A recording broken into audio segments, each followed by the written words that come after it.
Sian Emma O'Callaghan, born on June 3, 1988, was a 22-year-old British woman who disappeared from Swindon, Wiltshire, England, after being last seen at a nightclub in the town in the early hours of March 19, 2011. Her body was found on 24 March near Uffington in Oxfordshire. On October 19, 2012, at Bristol Crown Court, Christopher Halliwell, 48, of Nive, Swindon, pleaded guilty to O'Callaghan's murder.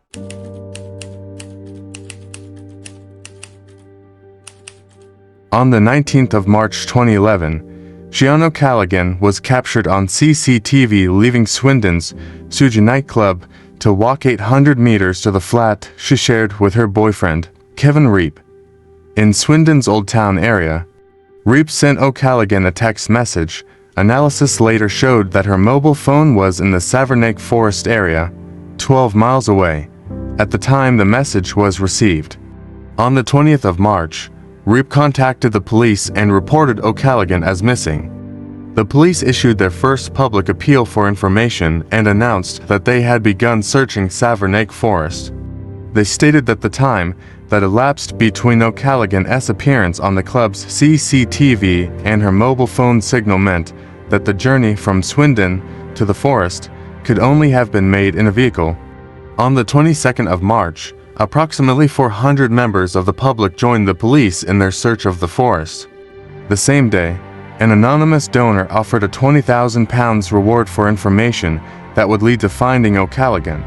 On the 23rd of March, police announced that analysis of O'Callaghan's mobile phone signals led to the identification of a number of hotspots to be investigated.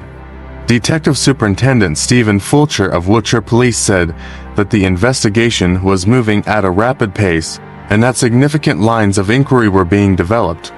Members of the public were asked to stand down from searches. On the 24th of March, police made an urgent appeal for witnesses of a green Toyota Avensis with taxi markings, which had been seen between Swindon and Savernake Forest shortly after O'Callaghan's disappearance. On the afternoon of the 24th of March, police arrested a 47-year-old taxicab driver, Christopher Halliwell, from Swindon on suspicion of kidnapping. The arrest was made at an Asda supermarket in North Swindon, where a green Toyota Avensis taxi was also seized. Later the same day, O'Callaghan's body was found in a shallow grave near Uffington, Oxfordshire. On the 26th of March, the suspect was charged with O'Callaghan's murder. During a news conference on the 26th of March, Detective Superintendent Stephen Fulcher stated that tests revealed O'Callaghan had not been sexually assaulted. On the 1st of April, the inquest at Oxford Coroner's Court was told that it was likely O'Callaghan died from head injuries, though a forensic pathologist from the Home Office had yet to confirm a precise cause of death. O'Callaghan's funeral was held at Kingsdown Crematorium on the 18th of April 2011.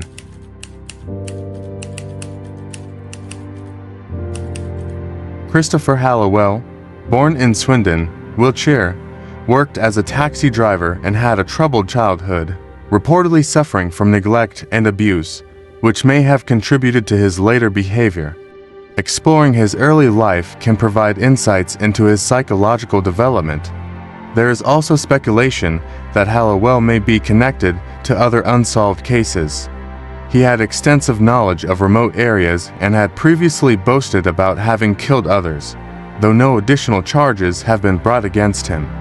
Including this angle could highlight the potential breadth of his criminal activities. He gained notoriety for the murder of Sian O'Callaghan in 2011 and later for the murder of Becky Godden-Edwards, whose remains were found in 2011, but whose murder had occurred several years earlier.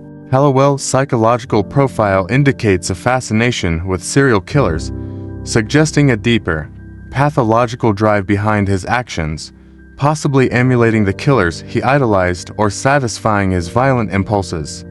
A desire for control and power over his victims might have been a significant motivating factor. His behavior during the investigation, including leading police to multiple bodies, demonstrates a possible lack of remorse and a level of manipulation, indicative of a psychopathic or sociopathic personality. Sian O'Callaghan disappeared after leaving a nightclub in Swindon in March 2011. She was last seen walking home, a distance of approximately 800 meters. Halliwell, a taxi driver, likely exploited his position to offer her a ride, possibly under the pretense of helping her. The exact motive for O'Callaghan's murder remains unclear. However, it is known that she was not sexually assaulted, which may suggest that the motive could have been related to a sudden act of violence rather than a premeditated plan involving sexual assault.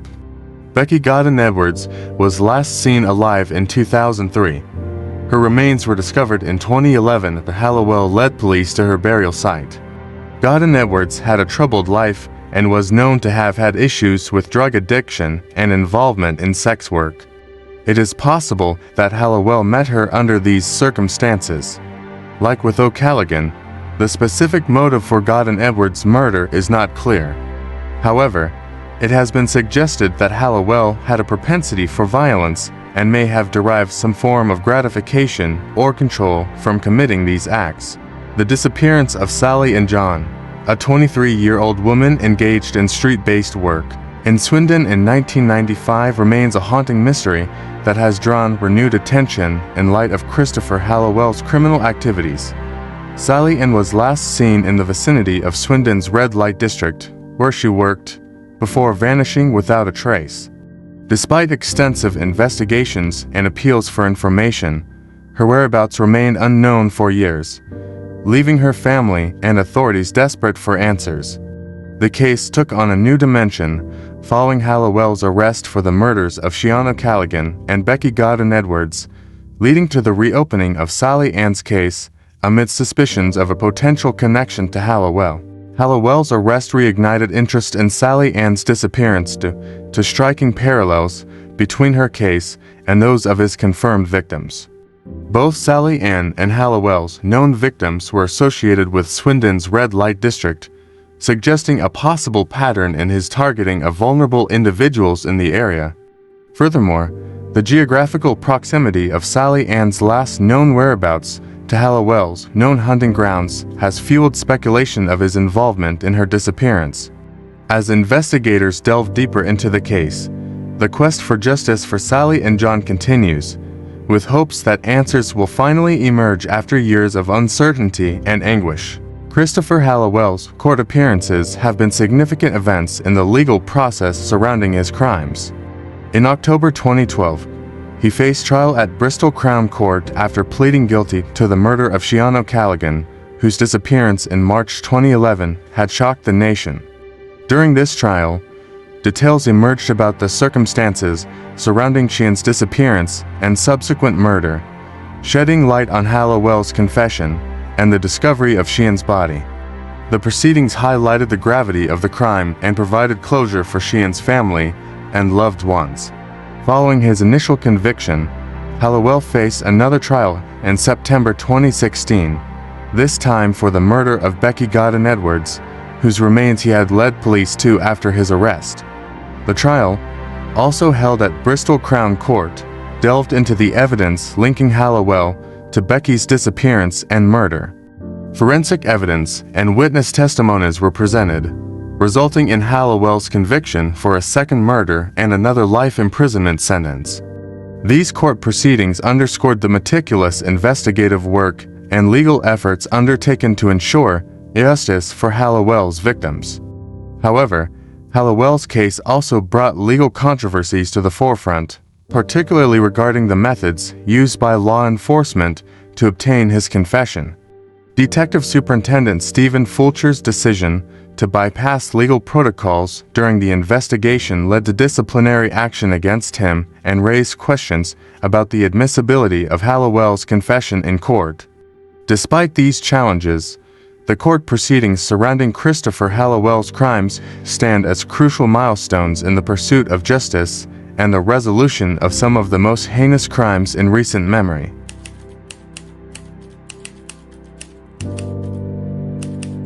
Charged with this and I'm found guilty, I'll get natural. Right. I mean, not being funny, I'm 50 now, but 25 years to go, so chances aren't looking good as it is. Yeah. If I wrap this up in the next few hours, any other charges against me that will be brought. There's a bit of past. I think you probably know about various things in the past. There's car thefts, break-ins, bits and pieces, some more serious. Will clearing this up be enough to stop everything else?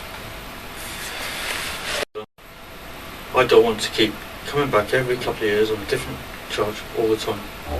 So what I'm saying is, if I can clear this up in the next few hours, will everything else be forgotten? Because at the end of the day, I'm going to get a sentence where I'm just going to, they're going to turn the lock and say, that's it, you're done. Right, so what I'm saying is, I can resolve the matter, but I don't want you coming back every couple of years, every 5 years, every 10 years, whatever, with this, with something like that. As if it goes to court and I'm found guilty, that's it. They lock me up and throw me away the key. I'm under no illusion, I'm not stupid. So that'll be it.